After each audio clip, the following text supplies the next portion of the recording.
है ना, कर्म चल रहा था अपना, कर्म किसे कहते हैं, है ना, और द्रव्य कर्म और भाव कर्म ये अपना चल रहा था। तो कितना समझ में आया पता चले, कोई बताओ क्या क्या समझ में आ गया।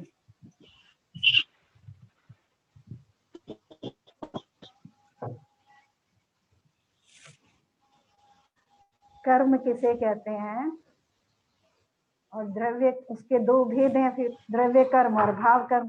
तो द्रव्य कर्म क्या है और भाव कर्म क्या है?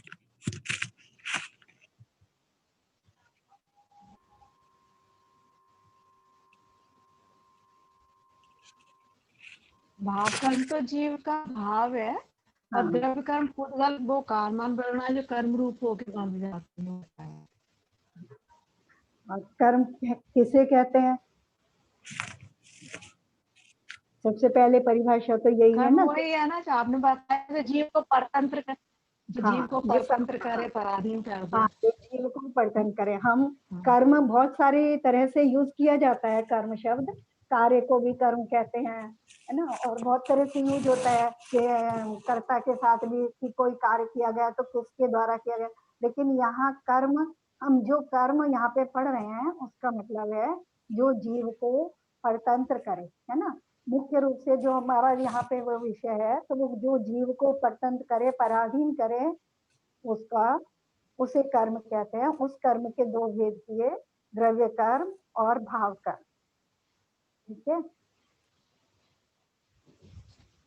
द्रव्य कर्म जो पुद्गल परमाणुओं से, पुद्गल वर्गनाओं से, कारमान वर्गनाओं से जो उनकी रचना होकर के परिणमित हो रही है, वो द्रव्य कर्म है ना। वो द्रव्य कर्म के फिर आगे देखिए तो वो उससे समझ में आ जाता है कि उनकी रचना कैसे हो रही है, तो वो द्रव्य कर्म है। और जो जीव के भाव है वो भाव कर्म है। मोटा मोटा सा हमने ऐसे समझा। अभी एक मीना भाभी का एक प्रश्न है, आश्रव और बंध, है ना। आश्रव बंध, हमने जीव तत्व पढ़े, हमने सबने द्रव्य पढ़े, तत्व पढ़े, पदार्थ पढ़े, हाँ, सब में है, तो सब अच्छे से पढ़े और सबने अच्छे से समझे भी, है ना। तो उस सबको भी यहाँ थोड़ा सा जोड़ करके पढ़ेंगे। उससे भाव बंध और भाव आश्रव, क्योंकि हमने तत्व पढ़े हैं, सब एक दूसरे से कनेक्टेड है, और उसमें हम कई बार कंफ्यूज हो जाते हैं कि द्रव्य क्या, तत्व क्या, पदार्थ क्या, आश्रव तत्व क्या, बंध तत्व क्या। इसमें हम बहुत ज्यादा कंफ्यूज हो जाते हैं, थोड़ा मुश्किल से समझ में आता है। विषय थोड़ा सा कठिन भी है और थोड़ा सा सरल भी है। कठिन इसलिए है कि जैसा समझ में आया वैसा समझा पाएंगे कि नहीं, इसलिए कठिन है और सरल इसलिए है कि केवल तत्वार्थ सूत्र से समझेंगे, है ना। केवल तत्वार्थ सूत्र से समझा जा सकता पूरे के पूरे को, इसलिए सरल है क्योंकि तत्वार्थ सूत्र सबको पढ़ा हुआ है अच्छे से। ठीक है।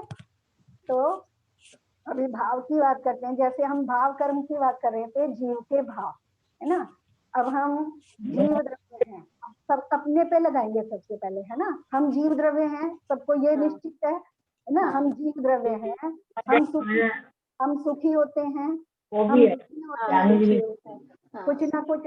अपना सब म्यूट करो, थोड़ा डिस्टरबेंस आ रहा है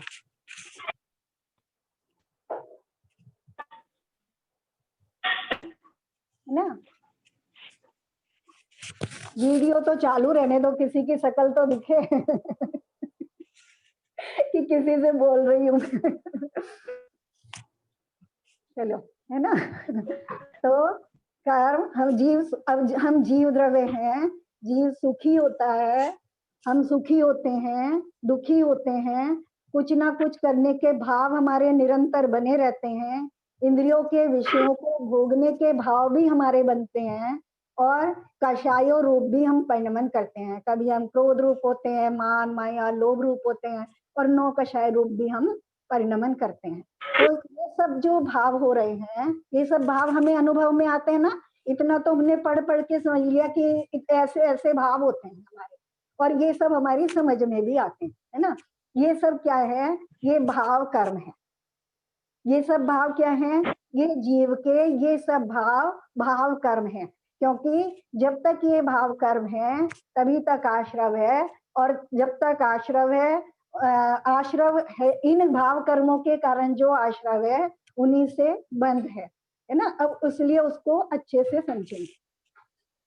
तो भाव कर्म समझ में आ गए ना, कितनी तरह के। फिर ये भाव भी कितनी प्रकार के होते हैं, है ना। सुखी दुखी होने रूप भाव हैं, बहुत प्रकार के हैं। करने के भाव हैं, बहुत प्रकार के। निरंतर 24 घंटे करने के भाव, भोगने के भाव, भोक्तृत्व भाव जिसको, कर्तृत्व भाव, कषाय रूप भाव, नौ कषाय रूप भाव, ये सब भाव जितने प्रकार के भी सब जीवों की अपेक्षा ये अनंत प्रकार के भाव हैं। तो ये सब, इन सबको भाव कर्म की श्रेणी में रखते हैं। ठीक है। अब बात करेंगे द्रव्य, तत्व और पदार्थ, है ना। फिर ऐसे ऐसे करके थोड़ा थोड़ा करके बस शॉर्ट शॉर्ट में समझेंगे। द्रव्य किसे कहते हैं, बड़ी सिंपल सी एक एक लाइन की परिभाषा से बस। जो गुण और पर्याय से युक्त होता है। हाँ, जो अनंत गुणों और अनंत पर्यायों का समूह है वो द्रव्य है ना। अनंत गुण, अनंत पर्याय। अब अनंत पर्यायों में भूतकाल की भी सारी पर्याय आ गई, भविष्य की भी और वर्तमान की भी, और अनंत गुण, इन सब का जो समूह है वो द्रव्य है। ये तो द्रव्य की परिभाषा हो गई। यानी जो त्रैकालिक द्रव्य है गुण और पर्यायों से, वो द्रव्य हो गया। वो 6 द्रव्य हमने पढ़े। अब तत्व, तत्व की क्या परिभाषा करी थी हमने। वस्तु के स्वभाव को, वस्तु के मतलब स्वभाव को, जो जीव का जीवत्व। हाँ हाँ, तत्व जीव हाँ, का, वस्तु के भाव को। हाँ, वस्तु के भाव को। या तत्व शब्द संस्कृत का शब्द है। ये हमने बात, इसको व्याख्या इस तरह से करी थी कि ये संस्कृत का शब्द है। तत्व और प्लस त्व, है ना। तत्व मने वह और त्व प्रत्यय, वह पना। त्व मने वस्तु का वह पना। हाँ, वस्तु का जो वह पना है वो तत्व है। यानी जो भी वस्तु है तो उसका जो वह पना है जिसकी हम बात कर रहे हैं वो तत्व है। अब द्रव्य अलग हो गया ना, जो गुण और पर्यायों का समूह है वो द्रव्य हो गया, और जो वस्तु है, वस्तु का जो वह पना है वो तत्व हो गया। जैसे जीव का जीवत्व, ईश्वर का ईश्वरत्व, है ना। मतलब जिस कारण से उसमें वो वस्तु पाई जा रही है, वो जो कारण है वो तत्व है। ठीक है। अब तत्व क्लियर हो गया। अब इसको फिर आगे ऐड करेंगे। अब पदार्थ, क्योंकि जो द्रव्य है वो तत्व भी है। 6 के 6 द्रव्य 2 तत्वों में शामिल हो जाते हैं, जीव और अजीव में, है ना। तो जो द्रव्य है वो तत्व भी है, और जो तत्व हैं वो सब पदार्थ भी हैं, है ना। तो उनको आचार्यों ने अलग अलग क्यों कहा, इसलिए उसको समझ रहे हैं। तो पदार्थ, पदार्थ किसे कहते हैं, पदार्थ भी समझा था ना, जिसमें तत्व पाया जाए। नहीं, पदार्थ तो तत्व और पाप पुण्य को मिलाकर ये सब पदार्थ, 9 पदार्थ। ये तो उनकी संख्या हो गई, है ना। ये तो संख्या हो गई। पदार्थ शब्द का विश्लेषण करो कि पदार्थ किसे कहते हैं। मैं तो सुनती नहीं हूँ इतना, तो वो कंफ्यूजन ही दूर करने की कोशिश कर रही हूँ। बहुत कठिन है, मुझे भी पता है, क्योंकि जो मीना भाभी का प्रश्न है, ये प्रश्न मैंने अपने जीवन में कितने सालों तक 50 लोगों से किया। मतलब मुझे भी, लेकिन उसको जानने की रुचि थी तो मैं लगी रही। कोई ऐसे ही जवाब दे देता, कोई ऐसे जवाब देता, कोई ऐसे कहता जैसे हम उसकी बुद्धि चाट रहे हैं। तो मतलब, लेकिन उसके बाद भी क्योंकि जानने की रुचि है हमारी, तो मुझे लगता है प्रश्न ये क्लियर होना चाहिए, क्योंकि मैंने भी इसे बहुत भोगा इस प्रश्न को। पदार्थ तो 2 शब्द से मिला है, पद प्लस अर्थ, है ना। अर्थ वस्तु हो गई, पद जो उसको इंगित कर रहा है। पद, हाँ बिल्कुल बिल्कुल सही एकदम। पदार्थ क्या है कि पद और अर्थ, 2 चीजों से पदार्थ शब्द बना है। पद यानी जो शब्द है ना, किसी वस्तु को बताने वाला जो शब्द है वो पद हो गया, और अर्थ जिस शब्द वस्तु को बताया जा रहा है वो अर्थ हो गई, है ना। जैसे पुस्तक, पुस्तक शब्द हो गया और पुस्तक एक वस्तु है जिसको बताया जा रहा है, तो दोनों मिलकर के पदार्थ कहलाते हैं। यानी पदार्थ का मतलब क्या है कि वो वस्तु है, उसका अस्तित्व है। पदार्थ के द्वारा जिस वस्तु का कथन किया जा रहा है वो केवल कल्पना मात्र नहीं है, वो वस्तु है। जैसे एक शब्द आता है शास्त्रों में अपने, खर विशाल। आकाश के फूल, बंध्या का पुत्र यानी बांझ का पुत्र, है ना। ये हमारे यहाँ शब्द आते हैं, हमारे खर विशान कहते हैं, खर मने गधा, विशान मने सींग, गधे के सींग, है ना। तो ये शब्द आते हैं, शास्त्रों में बहुत पढ़ने को मिलेंगे उदाहरण के लिए। तो ये शब्द हैं, लेकिन ये वस्तुएं नहीं, है ना। खर विशान शब्द है, आकाश के फूल शब्द है, बंध्या का पुत्र, तो कुछ चीजें शब्द रूप तो हैं, पद रूप तो हैं, लेकिन वो वस्तुएं वास्तव में नहीं है ना। गधे के सींग आज तक किसी ने देखे नहीं, तो उसका उदाहरण दिया जाता है। तो जो पदार्थ है, तो जो आचार्य ने 9 पदार्थ बताए हैं, जीव अजीव, आश्रम वन संवर निजरा मोक्ष और पुण्य पाप, है ना। तो ये 9 प्रकार के, ये 9 नाम है, और इनको जिनके ये नाम है, ये वस्तुएं भी हैं, चाहे वो तात्कालिक ही है ना। आश्रम वन इत्यादि हैं, जैसे वो किसी अपेक्षा से तात्कालिक है, और किसी अपेक्षा से वो, अगर संसार की अपेक्षा से और अनादि या अनंत जीवों की अपेक्षा से देखें तो आश्रम व बंध तत्व भी अनादि अनंत हैं, लेकिन एक जीव की अपेक्षा जो मोक्ष चला जाएगा उसकी अपेक्षा वो अनादि शांत भी है, ठीक है। उनका क्योंकि आश्रम बंध छूट जाता है, तो उस अपेक्षा से वो भी है, शांत भी है, यानी अंत सहित भी है। तो 2-3 चीजें क्लियर हो गई सबके दिमाग में। द्रव्य अलग क्लियर हो गया, तत्व अलग क्लियर हो गया, भाव कर्म भी अलग से क्लियर हो गया, और पदार्थ भी क्लियर हो गया। तीनों चीजों में अंतर समझ में आ गया। द्रव्य क्या है? अनंत गुण और अनंत पर्यायों का समूह द्रव्य है ना। फिर जिसमें वह पना पाया जाए वो तत्व है। तो उसमें वो जो दोनों द्रव्य हैं, वो 6 के 6 द्रव्य हैं, वो 2 तत्वों में उनको आचार्य ने शामिल कर दिया, एक जीव तत्व, एक अजीव तत्व। जिसमें जीवत्व पाया जाए, चाहे वो किसी भी अवस्था में है, उसमें जीवत्व भाव है, तो वो जीव बना है, तो वो जीव तत्व है। और बाकी जो 5 द्रव्य हैं, उनमें सदा काल, तीनों काल अजीवपना पाया जाता है, तो वो अजीव तत्व है। अब इन दोनों चीजों के, दोनों द्रव्यों के मिलने से जो अवस्थाएं वस्तु की उत्पन्न होती हैं, उन्हें वो आश्रम वन संवर निजरा और मोक्ष रूप है। मिलने से या अलग होने से जो बनती है, जैसे बहुत सारी चीजें हम भूगोल में तो देखते हैं, जैसे 2 गैसों के मिलने से पानी बन जाता है ना। हाइड्रोजन और ऑक्सीजन के मिलने से जैसे पानी बन जाता है, वो भी वस्तु स्वरूप है ना, तत्व है, पदार्थ है, वस्तु स्वरूप है। यानी ये नहीं कि खाली शब्द है, ऐसे ही जो आश्रम और बंध तत्व हैं, वो भी वस्तु स्वरूप वो हैं। मतलब केवल कल्पना मात्र नहीं है, चाहे वो तात्कालिक है, अलग हो। मान लो पानी को अलग कर दिया एक वैज्ञानिक ने, उसका विश्लेषण किया तो दोनों गैसें अलग रूप हो गई। आचार्य ने द्रव्य बंध में उदाहरण दिया है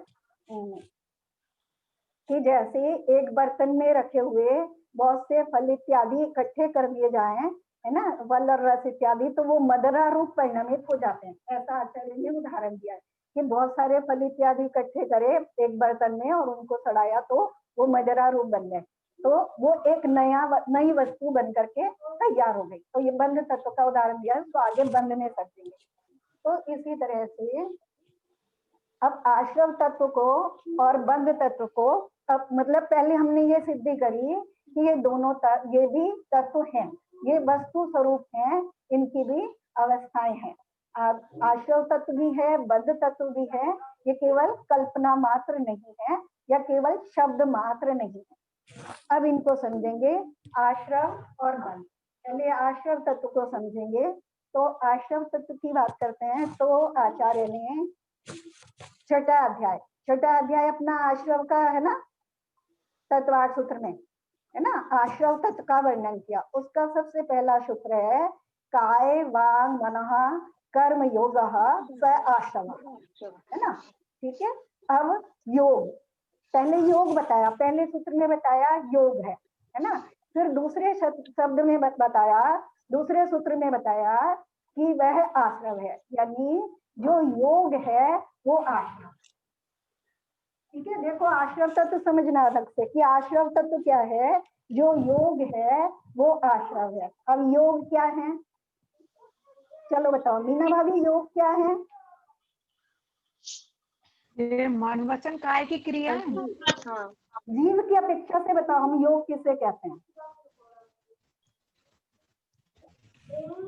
नहीं, जीव के जो भाव विशेष से जो मन की क्रिया होती है या वचन की होती है, काय की होती है, वो है क्या? हाँ, थोड़ा सा अलग करो।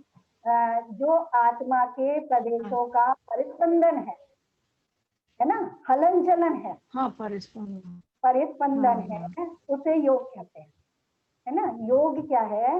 आत्मा के प्रदेशों का परिस्पंदन। ठीक है, अभी हमने भाव कर्म समझा था। भाव कर्म क्या समझा था? जीव का जो सुखी होना, दुखी होना, कर्ता पद कुछ करने का भाव होना, भोगने का भाव होना, उन भाव कर्मों के भावना, हाँ, है ना, उन भाव कर्मों के निमित्त से आत्मा के प्रदेशों में जो परिस्पंदन होता है वो योग है। उन भाव कर्मों के, जीव ने वो भाव किए, उन भावों के निमित्त से आत्मा के प्रदेशों में जो परिस्पंदन होता है वो योग है। और स आश्रव, वह आश्रव है। वो योग जो है वो भाव आश्रव है। ठीक है, क्लियर हुआ भाभी? भाव आश्रव क्या है? आत्मा के प्रदेशों का परिस्पंदन, जीव के भाव कर्मों के निमित्त से जो आत्मा के प्रदेशों का परिस्पंदन होता है, या मुख्य रूप से भाव कर्मों को भी छोड़ दो, जो आत्मा के प्रदेशों का परिस्पंदन है वो योग है, और वो योग आश्रव है। ठीक है, सब जो संसारी जीव हैं उन सब की जीवों के आत्मा के प्रदेशों में परिस्पंदन होता है। ठीक है, तो ये आश्रव तत्व है, भाव आश्रव तत्व इसको कहा आचार्य। ठीक है, अब उसको मन वचन काय 3 प्रकार का क्यों कहा आचार्य ने? उसको 3 प्रकार का इसलिए कहा कि वो उनके माध्यम से जो कर्म है, जो द्रव्य आश्रव है, वो उनके माध्यम से आता है। मन वचन काय को अलग अलग इसलिए कहना पड़ा कि जो संसारी जीव हैं जिनको आश्रव हो रहा है, वो जो संगी पंचेंद्री है उनको तो मन वचन काय तीनों से होता है ना। जीवों के भेदों के कारण इसमें भेद पड़ा। और जो 2 इंद्रिय जीव हैं उनको मन और वचन से होता है, और जो 1 इंद्रिय जीव है वो काय और वचन से होता है, और जो 1 इंद्रिय जीव है उनको केवल काय, मतलब उनके आत्मा में प्रदेश, केवल आत्मा में जो प्रदेशों का प्रतिस्पंदन हो रहा है उसमें केवल काय सहकारी होगी 1 इंद्रिय जीव को, इसलिए उसके 3 योग। तो मुख्य रूप से जो क्या है, जो आत्मा के प्रदेशों का परिस्पंदन है वो योग है, और वो योग ही आश्रव है, यानी वो कर्मों के आने का मार्ग है। आत्मा के प्रदेशों में अगर परिस्पंदन नहीं होगा तो उसका निमित्त करके द्रव्य आश्रव नहीं होगा, यानी कर्म आएंगे नहीं, है ना। अयोग केवली स्थान है ना, यहाँ तक 13वें गुण स्थान तक सहयोग केवली वहां तक आश्रव है, और जो अयोग केवली 14वां गुण स्थान है, और जो सिद्ध जीव है क्योंकि उनके आत्मा के प्रदेशों में परिस्पंदन नहीं है तो वहां आश्रव नहीं है। क्लियर हुआ भाव आश्रव, है ना। आंटी परिस्पंदन का कोई इजी और हो सकता है कोई? क्या मतलब है परिस्पंदन का पूरा? जो मतलब हिलना डुलना, जो अच्छा, हलन चलन। हलन चलन, जैसे पानी अगर किसी में भरा तो उसमें वायु के निमित्त से जो परिकंपन होता है उसका नाम परिस्पंदन है। अच्छा ठीक है आंटी, बस अब समझ में आ गया। हाँ, है ना। तो जो हमारे आत्मा के प्रदेश हैं, हम आत्म तत्व है ना, जीव तत्व हैं हम, है ना। तो हम प्रदेशों सहित हैं। ये भी आगे जब पढ़ेंगे प्रदेश बंद पढ़ेंगे अभी, तो उसमें भी पढ़ेंगे जो आत्मा के हमारा जो आकार बना है, हर द्रव्य के अपने, हर जीव द्रव्य के अपने प्रदेश हैं। तो वो प्रदेश ऐसे हैं, उसमें 8 प्रदेश तो हमेशा स्थिर रहते हैं, यानी उनमें कभी कंपन नहीं होता है, तो उनसे बंद भी नहीं होता। इसलिए जीव कभी भी पूरा बंद सहित नहीं होता, उसका थोड़ा चाहे वो निगोद अवस्था में रहे तो थोड़ा बंद उसका नहीं होता है। और कुछ प्रदेश ऐसे हैं जो चल रूप है, और कुछ अचल रूप है, और कुछ चलाचल है, यानी कभी स्थिर होते हैं और कभी चलायमान होते हैं। वो आगे पढ़ेंगे, अगर इसमें घुसेंगे तो हमारा विषय भटक जाएगा। ठीक है, बस अभी ये समझ लो कि आत्मा के प्रदेशों का जो परिस्पंदन है वो योग है और वो योग ही भाव आश्रम है। ये समझ लो कर्मों के आने का मार्ग है ना, आने का मार्ग। पहली बार जब हमने आश्रम तक पढ़ा था तो ये पढ़ा था दोनों द्रव्यों की जो शक्ति है,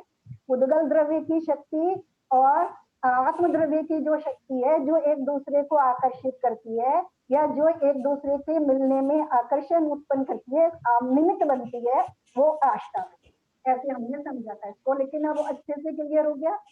अब ये आश्रम की आगे दूसरे सूत्र में आगे परिभाषा करते हैं आचार्य।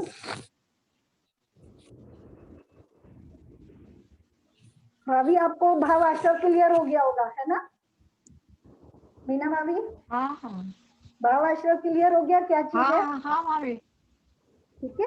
अब हाँ, जो आत्मा के प्रदेशों में जो कंपन होता है ना, हाँ वो योग है और वो योग ही आश्रम है। ठीक है, ये आचार्य ने परिभाषा की है ना, योग आश्रम है। ठीक है, फिर आगे दूसरा एक और सूत्र उसके बाद उन्होंने कहा शुभ पुण्य से अशुभ पाप से, है ना।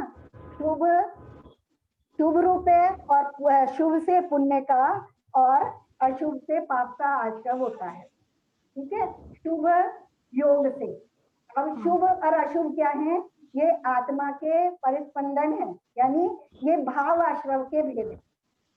शुभ योग और अशुभ योग ये भाव आश्रम के भेद है।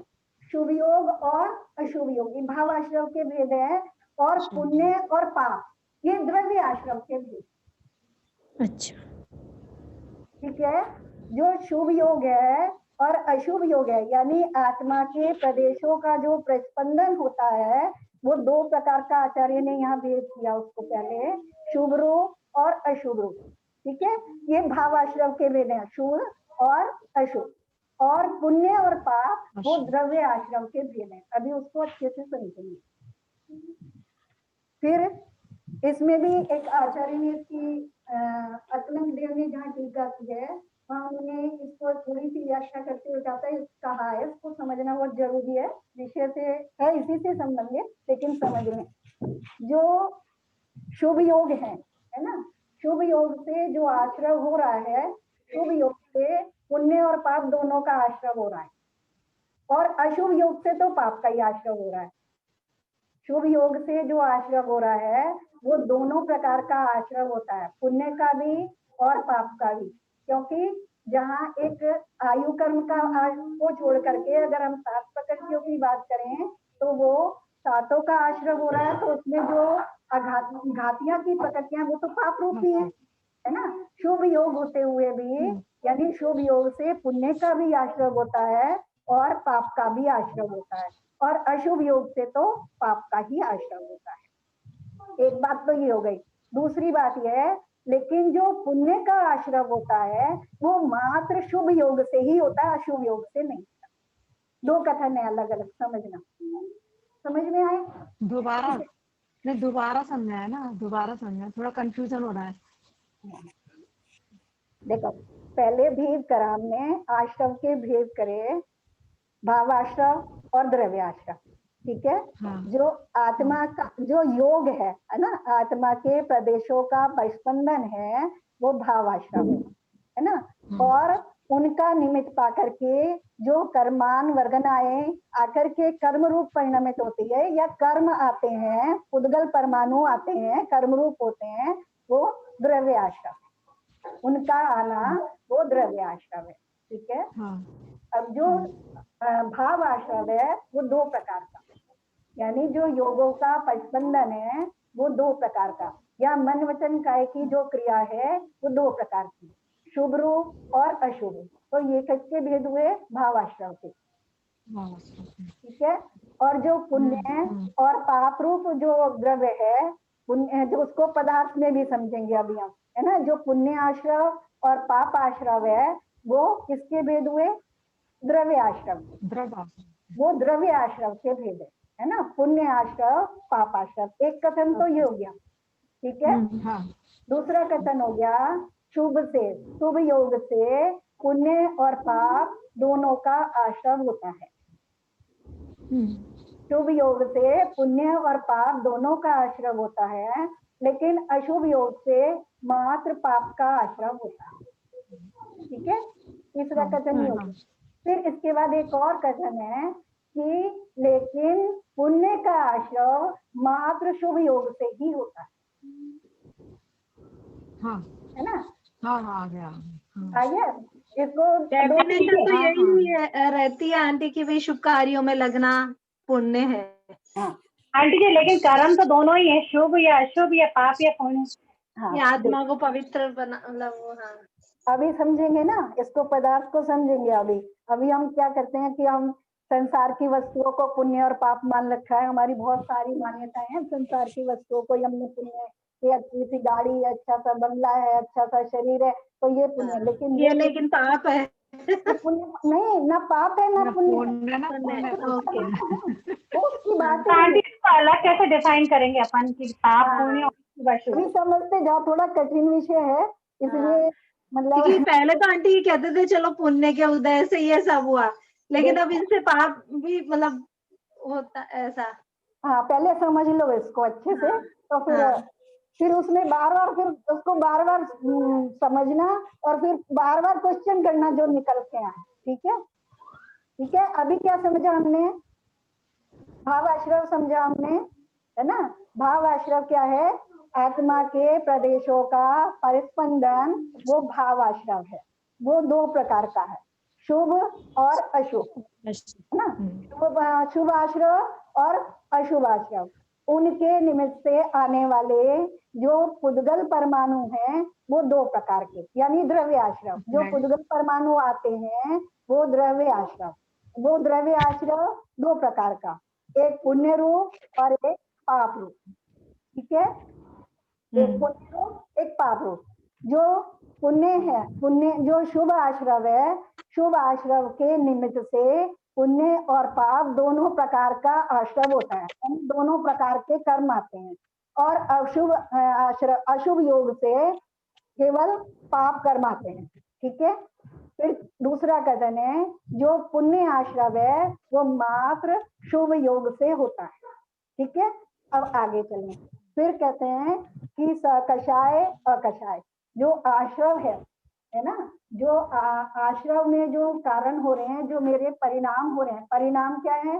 जो योगों का जो कारण है ना, योगों के जो कारण है, मेरे होने वाले जो परिणाम हैं, उनके कारण योगों में हलन चलन हो रहा है ना, परिणामों के कारण। जिनको ऐसे भाव नहीं हो रहे उनके तो योग ही चलायमान नहीं हो रहे हैं। ठीक है, उन योगों में जो कारण बन रहे हैं वो दो प्रकार के हैं, एक कषाय रूप परिणाम और एक अकषाय रूप परिणाम। ठीक है, आत्मा के प्रदेशों में जो परिस्पंदन हो रहा है वो एक तो मेरे भावों के कारण हो रहा है। कौन से भावों के कारण हो रहा है? कौन से? सुखी होने रूप, दुखी होने रूप, है ना, कर्ता पने के रूप, भोक्ता बने के रूप, कषाय रूप। इन परिणामों के कारण जो हो रहा है वो जो परिस्पंदन हो रहा है वो कषाय रूप परिस्पंदन है, जो 10वें गुण स्थान तक है ना। ठीक है, और जो अकषाय, यानी जहाँ कषायों का अभाव हो गया है, वहां से उसके बाद भी जो आत्मा में, आत्मा के प्रदेशों में, संसारी जीव की आत्मा के प्रदेशों में जो परिस्पंदन हो रहा है वो अकषाय रूप है। 11वें 12वें 13वें गुण स्थानों में, 14वें में परिस्पंदन नहीं है, वहां योग नहीं है। 11वें 12वें 13वें गुण स्थान में जो आत्मा के प्रदेशों में परिस्पंदन हो रहा है, हलन चलन हो रहा है, वहां जीव के उस प्रकार के परिणाम नहीं है। ठीक है, ये तो क्लियर है? मीना भाभी को तो अच्छे से क्लियर हो गया होगा, ये मुझे उम्मीद है पूरी। ठीक है, क्योंकि आपने बहुत बार पढ़ा है ना ये सब, इसलिए। ठीक है, अब जहां तक कषाय सहित आश्रव है, ठीक है, 10वें गुण स्थान तक, जहां तक कषाय सहित, अब जो आश्रव है बंध का कारण, अब बंध पे आ जाता है। इतना बस आश्रव समझ रहे हैं, इतना आश्रव समझ में आ गया। द्रव्य आश्रव भी समझ में आ गया, भाव आश्रव में। अब आते हैं बंध से। ठीक है, अब इनके कारण से, है ना, जो मेरा भाव आश्रव है, इनके कारण से जो द्रव्य आश्रव हुआ, जो कारमान वर्गनाएं आई, वो दोनों मिलकर के जो रचना करती हैं, दोनों मिलकर के जो स्थिति बनती है, जो पदार्थ बनता है, वो बंध है ना। जिसका उदाहरण अभी आचार्यों ने दिया था, मैंने बताया था कि एक बर्तन में बहुत तरह के फल फूल भरे हैं, फल फूल रखे हुए हैं, तो वो जो इकट्ठा मिलकर के वो मदरा रूप परिणमित हो जाते हैं। तो अब इस बंध तत्व को हम ऐसे पहचाने, जो हमारी ये मनुष्य पर्याय है, ये बंध तत्व है। ठीक है, बंध तत्व है ना। बताओ मीना भाभी कैसे है? बंध तत्व है ना, जीव और पुद्गल की जीव दोनों करने मिले ना, तो का- एक अलग ही पर्याय बन गए हैं। असमान जाति जिसको बोलते हैं वो बन गए। हाँ, दोनों मिल करके एक मनुष्य रूप पर्याय उत्पन्न हुई है, और दोनों जो जीव तत्व हैं वो उसको पुद्गल द्रव्य को प्रभावित कर करके कर रहा है। न तो ये शुद्ध जीव है, न ये शुद्ध पुद्गल है। दोनों से मिलकर के बनी हुई एक अवस्था है, जैसे दो गैसों से मिलकर बना हुआ पानी एक अवस्था। ठीक है, तो वो बंध तत्व है। बंध का मतलब है दो चीजों का मिलकर के एक में हो जाना, या तो ये संश्लेष संबंध रूप है ना। तो अब बंध के भी हम दो ये कहते हैं, एक मुख्य रूप से समझ में आ गया ना, दो चीजों का मिलकर के परिणमित होना वो बंध तत्व है। दो वस्तुओं का मिलकर के परिणमित होना वो बंध तत्व है। अब बंध के दो भेद, एक द्रव्य बंध और एक भाव बंध। बंध के दो भेद करते हैं ना, एक द्रव्य बंध और एक भाव बंध। द्रव्य बंध में आचार्य ने वो मजरा वाला उदाहरण दिया है ना। द्रव्य बंध जो है उद्गल परमाणुओं के साथ बंध होना, उसको उन्होंने द्रव्य बंध में रखा। उद्गल परमाणुओं के साथ बंध होना वो द्रव्य बंध। जैसे दो गैस मिलकर के पानी बनना है ना, या आटा पानी और अग्नि मिलकर के रोटी बन जाना। ठीक है, वो द्रव्य बंध उद्गल परमाणुओं का, या बहुत सारे परमाणु मिलकर के ये शरीर की रचना हो जाना। ठीक है, ये द्रव्य बंध। फिर भाव बंध के उन्होंने भेद किए, एक नौ कर्म बंध और एक कर्म बंध। भाव बंध समझ रहे हैं आप, है ना। भाव बंध के भेद किए, नौ कर्म बंध और कर्म बंध। कर्म बंध, नो कर्म बंध। नो कर्म किसे कहते हैं? नो कर्म तो शरीर और शरीर से संबंधित जो रहता है उसको बोलते हैं। जितना भी वस्तुएं हैं, शरीर है या जितनी भी वस्तुएं हैं, है ना, उनका जीव के साथ जो संबंध है वो नौ कर्म बंध है ना। नौ कर्म बंध। देखो आप इसको समझिए, मेरा शरीर है ना, मेरा शरीर, मेरा घर, मेरी गाड़ी, मेरे कपड़े, ये जो, या मेरा बेटा, मेरा भाई, मेरा पति, मेरी बेटी, ये जो संबंध है, क्योंकि सब द्रव्यों के साथ नहीं है। तीन लोक में अनंत जीव द्रव्य हैं और अनंत बुद्धगल द्रव्य हैं। हम सबको मेरा नहीं कहते। जितने द्रव्यों के साथ हम अपनापन जोड़ते हैं, उतना नौ कर्म रूप भाव बनते हैं। क्लियर हुआ भाव बन?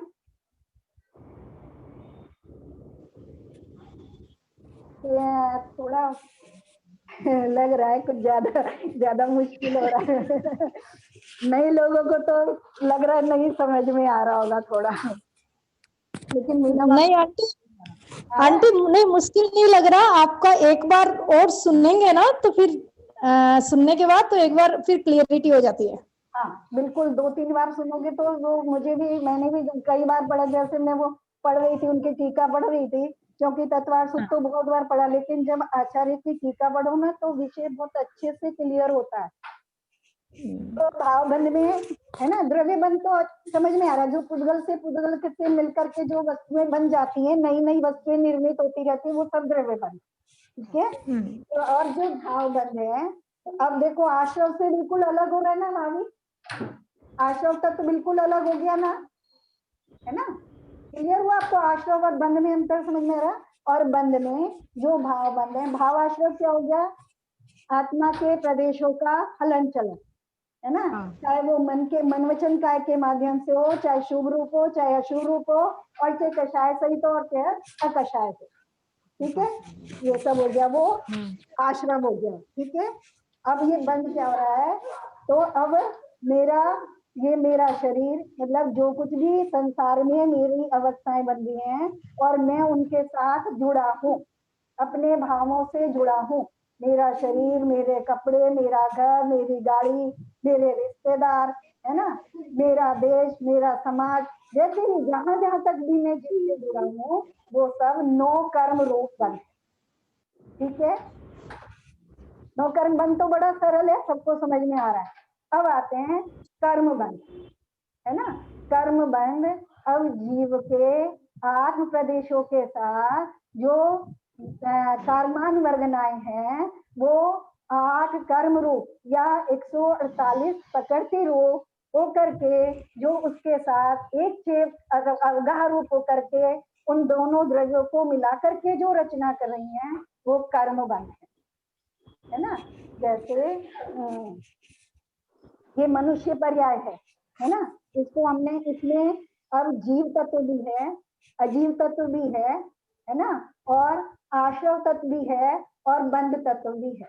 ठीक है, बंध तत्व को इसमें कैसे देखेंगे हम, जो ये मनुष्य पर्याय बनी है इसमें बंध को हम, क्योंकि हम बंद होते समय नहीं जान पा रहे हैं, हम उन पुद्गल परमाणुओं को देख भी नहीं सकते, लेकिन उनके उदय के माध्यम से देख सकते हैं, है ना। ये मेरा जो मनुष्य पर्याय का उदय है तो ये मनुष्य गति नाम कर्म का उदय है, यानी मनुष्य गति नाम कर्म के उदय से या मनुष्य आयु नाम कर्म के उदय से ये रचना बनी है। ठीक है, अब उसमें जो ये रचना बनी है तो कौन कौन से, और बंध कैसा हो रहा है उसमें, अब जो मनुष्य है ये पंचेंद्रिय जाति है ना, इसमें एक संहनन है, एक संस्थान है, और जैसी रचना है उस हिसाब से ज्ञानावर्णी, दर्शनावर्णी, मोहनीय इत्यादि का भी, अंतरा इत्यादि का भी वैसा वैसा उदय है। एक दूसरे के निमित्त से मिलकर के जैसे जीव के भाव पर नमन कर रहे हैं और जीव के भावों का निमित्त पा करके वो कर्म उस तरह से प्रजनन कर रहे हैं, तो वो कर्म बन। ठीक है, एक अवस्था बन रही है दोनों की मिलकर के, 8 कर्मों की, और आयु, मनुष्य आयु कर्म का बंध है ना, यहाँ पे उसका उदय चल रहा है ना, उस बंध का उदय चल रहा है ना, आयु कर्म का। आयु कर्म के जो मनुष्य आयु कर्म का जो मेरा बंध किया था मैंने, उसके उदय से मुझको ये पर्याय मिली है, जहाँ से मेरा जन्म हुआ और जहाँ तक मृत्यु होगी वहां तक उस कर्म का उदय चल रहा है, उस कर्म का बंध का उदय चल रहा है। अभी जब हम ये आगे कर्म सिद्धांत पढ़ रहे हैं तो उसमें जब हम वो अवस्थाएं पढ़ेंगे, बंध, उदय, तत्व, वो 10 अवस्थाएं पढ़ेंगे तो वहां उसको मेरा अच्छे से क्लियर हो जाएगा। तो मुझे लगता है भावबंध क्लियर हो गया होगा।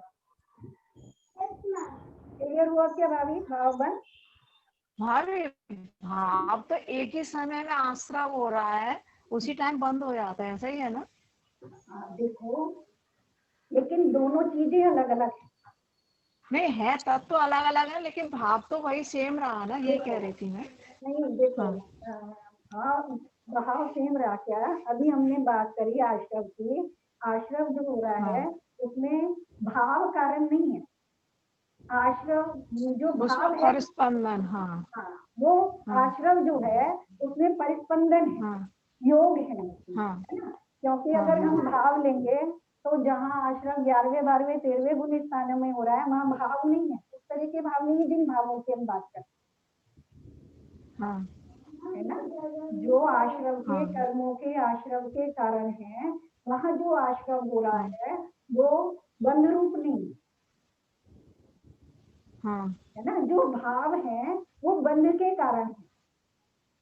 जब आगे अध्याय में कहते हैं ना निष्ठा व्रति कषाय योग बंध हेतु है ना, वहाँ बंध का जो वो भाव जो है वो बंध के कारण है, आश्रव जो है वो योगों के परिस्पंदन रूप है, और बंध तत्व जो है वो उन दोनों के एक रूप मिल जाने से है, जहाँ वो बंध तत्व दोनों को मिलकर के एक अवस्था होना, एक क्षेत्र अवगाह रूप जो परिणमन हो रहा है जितने समय तक होगा वो फिर बंध के जब भेद करेंगे, अब उसमें जो कर्म बंध है फिर उससे हम भेद करते हैं ना, 8 भेद करते हैं। जो जीव का भाव बंध में जो कर्म बंध है 2 प्रकार का है ना, एक नौ कर्म बंध है, एक द्रव्य कर्म बंध है। जो कर्म बंध है वो 8 प्रकार का, ज्ञानावर्णी, दर्शनावर्णी, वेदनीय, मोहनीय, है ना, आयु, नाम, बोध और गोत्र अंतरा है ना, वो 8 प्रकार का बल। तो उससे समझ में आता है कि वो बल है ना, एक रूप लेकिन होता भाभी जो 12 भावना है ना, जो 12 भावना है ना मंगत राय की, तो उसमें तो यही वाले कारण दे दिए हैं ना, मिथ्या, अवृत और अर्कसाय, प्रमाद सहित उपयोग, यही तो बता दिया है। हाँ इसीलिए और देखो, कंफ्यूजन हो रहा था।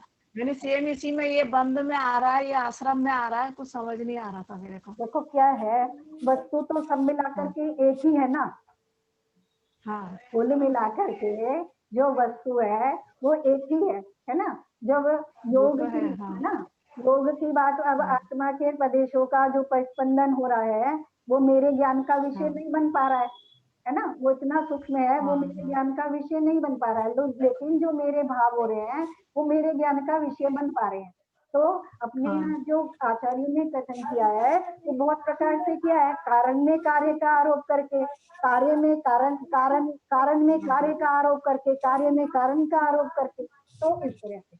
लेकिन जब वहाँ मुझे समझना हो तो जहाँ उन्होंने इस तरह से व्याख्या किया तो वहां से मुझे उस तत्व को मुझे अलग अलग समझ में आ गया ना। सब जीवों के जो प्रदेश हैं वो अलग अलग हैं, सबका परिस्पंदन अलग अलग है ना, और जो बंद व्यवस्था हो रही है वो भी सब जीवों की अलग अलग हो रही है, मनुष्यों की अलग हो रही है, उसमें भी जो मनुष्य है वो भूमि के मनुष्यों के जो बंद तत्व है वो अलग प्रकार का है, कर्म भूमि का अलग प्रकार का है, जो चौथे काल में विधि क्षेत्र में जीव है उनका अलग प्रकार का है, जो हमारा 5वें काल में है उनका अलग प्रकार का है ना, और जो आगे बाकी देव है, नारकी है, सबका अलग अलग स्वरूप हमें दिखाई दे रहा है ना, बंद रूप जो तत्व है। ठीक है, हाँ ठीक है भाभी, धन्यवाद, बहुत बहुत धन्यवाद। है ना। और अब इसके आगे थोड़ा सा, अभी 10 मिनट है, थोड़ा सा संवर और निर्जरा तत्व और मोक्ष तत्व भी समझ लेते हैं। तो आज तत्वों पे ही अपनी, फिर अगली बार थोड़ा सा पदार्थ ले लेंगे तो अच्छे से क्लियर हो जाएगा, है ना। पदार्थ में बस 2 को लेना है मुख्य रूप से, जो संवर तत्व है। तो आगे का आश्रव निरोधः संवरः, संवर क्या है, अब आश्रव का निरोध होना वो संवर है, ये आचार्य ने सूत्र दिया। अब आश्रव हमने क्या पढ़ा, आश्रव पढ़ा ये कर्मों के आने का परिस्पंदन, है ना, वो भी 2-3 प्रकार, वो भी पढ़ा, शुभ रूप अशुभ रूप, है ना, आत्मा के प्रदेशों का परिस्पंदन वो आश्रव है, वो शुभ रूप है, अशुभ रूप है, कषाय सहित है, अकषाय सहित है ना। उन आश्रवों का रुक जाना, यानी उनका परिस्पंदन रुक जाना। अब वो किस किस निमित्त से होते थे, यदि अशुभ आश्रव, अशुभ परिस्पंदन रुक गया तो उससे संबंधित कर्मों का आना रुक गया। अगर जो कषाय सहित जो आत्मा के प्रदेशों का परिस्पंदन है वो रुक गया तो उससे आने के, उसके द्वारा जो आने वाले जो वो थे निमित्त पाकर के जो द्रव्य कर्म आ रहे थे उनका आना रुक गया, तो वो क्या हो गया, संवर। यानी उनका जो प्रदेशों का परिस्पंदन है वो रुकना, कैसे कैसे परिस्पंदन आत्मा के रुक गए हैं वो संवर। ठीक है, आत्मा के प्रदेशों के परिस्पंदन में अंतर आना, ठीक है, आत्मा के प्रदेशों के परिस्पंदन में अंतर आना। जैसे मान लो हमने परिस्पंदन की परिभाषा करी, पानी के हिलने डुलने से उसकी परिभाषा करी कि पानी हिल रहा है। और पानी अगर एक छोटे बर्तन में जैसे पानी भरा है तो उसके परिस्पंदन अलग प्रकार के हैं, और बड़े में भरा है तो अलग प्रकार के हैं, है ना। तो ऐसे ही जो निमित्त के कारण से हो रहा है, या तेज हवा से हो रहा है तो अलग प्रकार का परिस्पंदन हो रहा है, मंद हवा से हो रहा है तो अलग प्रकार का हो रहा है, कुछ चीज कंकड़ बारी छोटी डालने से हो रहा है तो अलग प्रकार का हो रहा है, तो अनेक प्रकार के परिस्पंदन है। तो ऐसे ही जो आत्मा के परिस्पंदन है वो भी अनेक प्रकार के, हमने उसको मोटा सा विभाजित किया शुभ और अशुभ में, और कषाय सहित और अकषाय में, है ना। तो जिस जिस तरह के परिस्पंदन रुक गए उस तरह का भाव आश्रव रुक गया, वो भाव संगत है। ठीक है, और उनके निमित्त से आने वाले जिन कर्मों का आना रुक गया, द्रव्य कर्मों का आना रुक गया, वो द्रव्य संगत है। ठीक है, और निर्जरा, है ना। और निर्जरा तो क्लियर है, वो तो सबको अच्छे से समझ में आता है कि जो एक ग्रुप होकर के पढ़े हैं मेरे साथ, है ना, जो एक क्षेत्र अवगाह रूप पढ़े हैं, या जो कर्म अभी मेरे भावों में निमित्त हो रहे थे, जो द्रव्य कर्म परमाणु या उद्गल परमाणु मेरे भावों में निमित्त हो रहे थे, उनका वो जो सत्ता में पड़े थे, जो निमित्त आ रहे थे नहीं आ रहे थे, वो तो संवर हो गए, है ना। और जो सत्ता में पड़े थे वो दो प्रकार के, उनका एक नियम है कि वो हमेशा नहीं रहते, है ना। जो सत्ता में आकर के एक क्षेत्र अवगाह रूप संबंध हो गया, जैसे पानी है, वो हमेशा पानी रूप नहीं रहता, उसमें परिणमन होता रहता है। जैसे उष्मा के कारण परिणमन हुआ तो वो वायु रूप परिणमित हो गया, है ना, या ठंड के कारण परिणमन हुआ तो वो बर्फ रूप परिणमित हो गया। तो ऐसे उन जो एक क्षेत्र अवगाह जो संबंध हुआ है, जो संबंध होता है नया नया हो रहा है, वो वियोग रूप भी होता है, यानी अलग होने रूप भी होता है। तो जो उनका अलग होना, उन संबंधों का, उन बंधों का अलग होना, वो निर्जरा है। वो निर्जरा दो प्रकार की है, एक स्वविपाक और एक अविपाक। स्वविपाक निर्जरा जो कर्म उदय में आए और फल देकर के, मतलब उनकी जो शक्ति थी कर्म देने की वो समाप्त हो गई, वो स्वविपाक निर्जरा है ना। और एक अविपाक निर्जरा जो तप के द्वारा होती है और ध्यान इत्यादि के द्वारा भी होती है, वो यानी कर्मों का फल दिए बिना ही डिस्चार्ज हो जाना, है ना, वो अविपाक निर्जरा, अलग हो जाना। वो अभी समाप्त नहीं हो गया, वो द्रव्य समाप्त नहीं हो गया, उसकी वैसी अवस्था समाप्त हो गई। पानी को जब विश्लेषण कर दिया तो वो फिर से अपने अलग अलग रूप में आ गए, है ना। तो वहां बंद तत्व का अभाव हो गया, वो निर्जरा हो गए। उसी को पूरी तरह से अलग हो जाना वो मोक्ष है ना। जीव के शुभ रूप योग होना, अशुभ रूप योग होना, ये नहीं होना, बंद हो जाना, है ना। योगों की बात करें तो वो पूरी तरह से बंद हो गए, तो वो भाव मोक्ष। इसलिए 13वें गुण स्थान में हम भाव मोक्ष कहते हैं ना।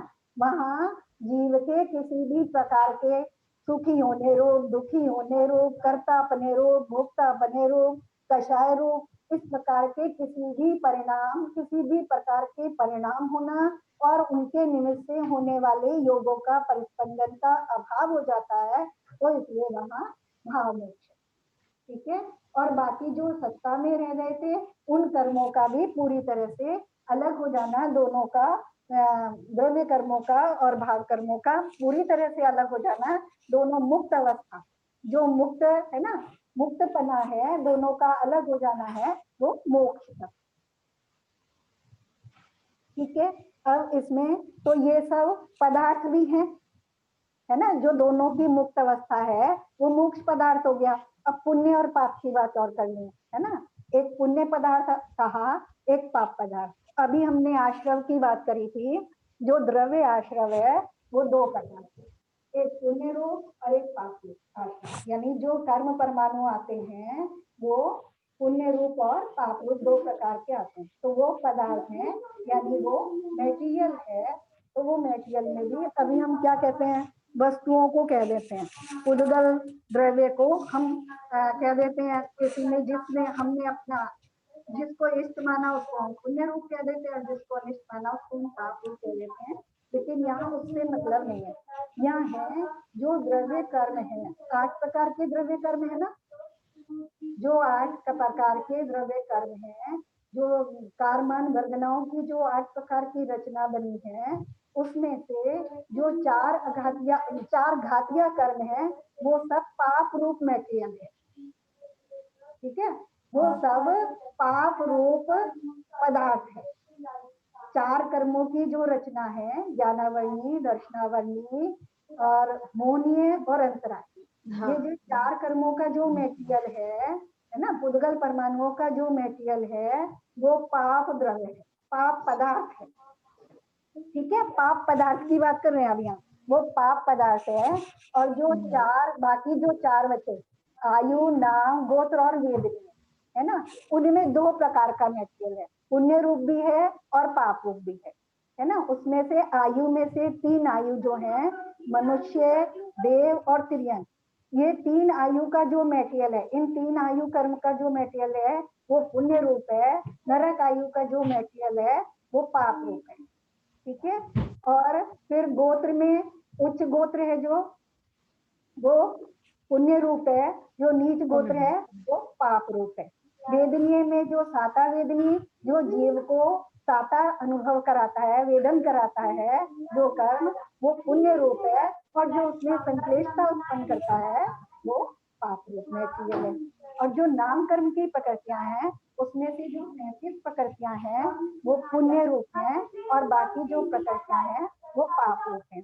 उदाहरण के लिए जैसे पंचेंद्रिय, संघी पंचेंद्रिय है ना, पंचेंद्रिय जाति पुण्य रूप है। ठीक है। मनुष्य गति, देव गति पुण्य रूप है। मनुष्य गत्यानुपूर्वी, देव गत्यानुपूर्वी पुण्य रूप है ना। शुभ आयु, आयु नहीं शुभ उसमें चलेगा उसमें। और जो संस्थान है ना, समचतुर संस्थान है पुण्य रूप है। और ये जो 5 वो है सहनन है, जो शुरू के ऊपर के सहनन है वो पुण्य रूप है। तो ऐसे उसमें कुछ प्रकृतियां का मेटेरियल पुण्य रूप है और कुछ पाप रूप है। यानी वो पुद्गल, वो कर्मान्वयनाएं कर्म रूप होते हुए भी आश्रम की अपेक्षा जब हम उनकी बात करते हैं कि मेटेरियल आ रहा है मेटेरियल आ रहा है, पुद्गल परमाणुओं का मेटेरियल आ रहा है, आश्रम रूप है, तब तक तो वो उसकी अपेक्षा बात करेंगे तो वो एक ही रूप है।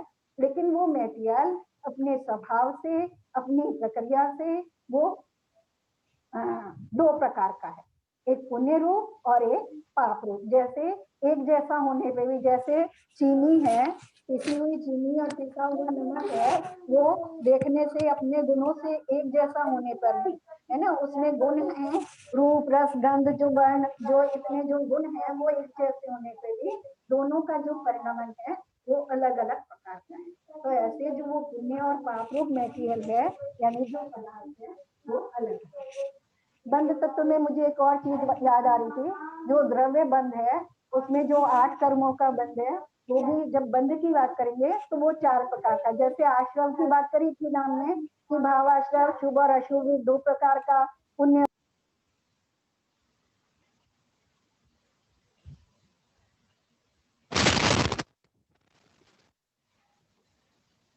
आंटी म्यूट हो गया आपका, म्यूट हो गया आंटी का।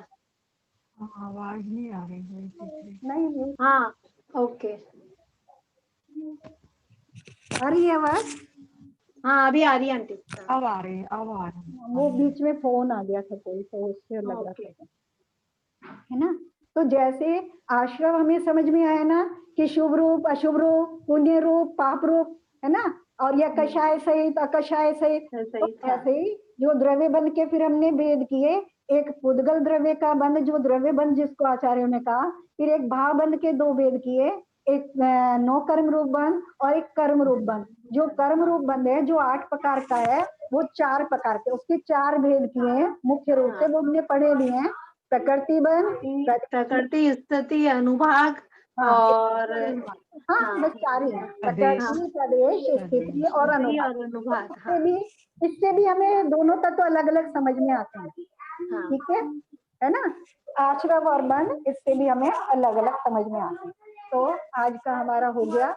मुझे लगता है कि शायद जितनी मैंने कोशिश की मैं थोड़ा बहुत समझा पाई होंगी।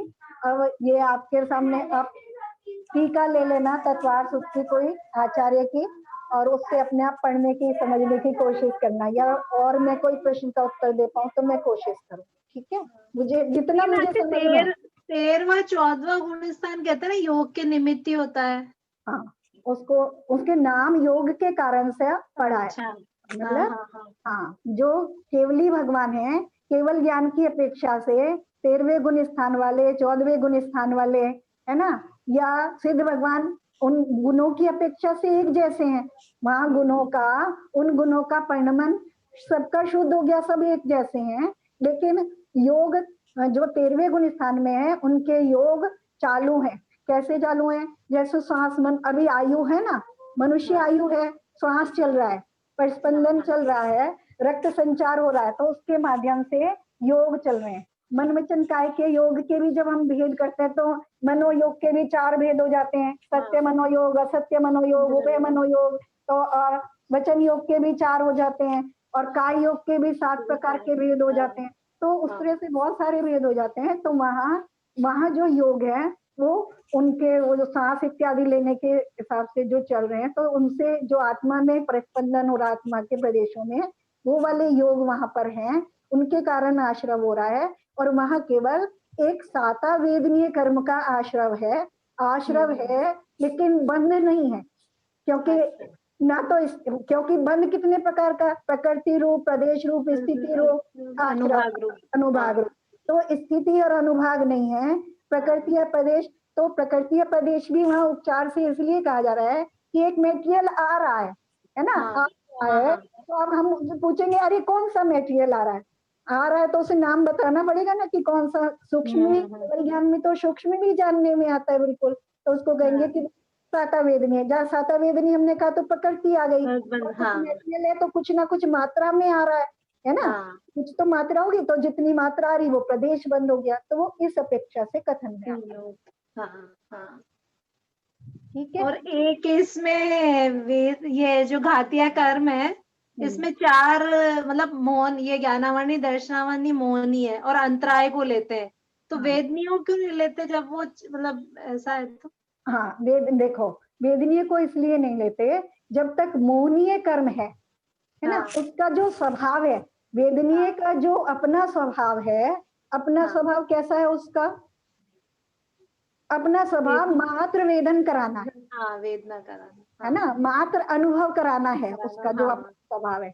लेकिन जब तक मौनीय कर्म है ना, जब तक मौनीय कर्म का वो उदय है, तब तक वो उसके साथ मिलकर के काम करता है। अच्छा, है ना। जैसे मान के चलें कि पानी है, पानी है, उसका अपना कोई स्वाद नहीं है, ठीक है, पानी का अपना कोई स्वाद नहीं है, उसमें नमक डाल दो तो वो नमकीन है, उसमें पानी तो वो मीठा डाल दो तो वो मीठा है, ठीक है। तो ऐसे जो वेदनीय कर्म है उसका काम मुख्य रूप से अनुभव कराना है, वेदन कराना है ना। लेकिन मौनीय कर्म के कारण, मौनीय कर्म जहाँ मिला है तो वहां जीव की इष्ट अनिष्ट कल्पना के कारण वो उसको साता रूप और असाता रूप अनुभव करा, है ना। और जहाँ मौनीय का अभाव हो जाता है तो वो अपना काम करता है, उससे जीव को कोई प्रभाव नहीं पड़ता, उसके गुणों का कोई वो नहीं होता कि उसके गुणों का जो है घात नहीं होता है, ऐसा घात नहीं होता कि जीव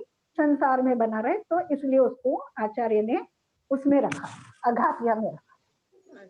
लेकिन नाम जब आचार्य जब व्याख्या करते हैं, क्योंकि वो स्थूल कथन है, जब विशेष व्याख्या करते हैं, सूक्ष्म व्याख्या करते हैं, तो वहां वेदनीय को पहले रख के, मौनीय से भी पहले रख के उसकी व्याख्या करते है ना, वो सूक्ष्म कथन है। घातिया की तरह काम करता है, घातिया नहीं होने पर भी घातिया की तरह काम करता है। ठीक है,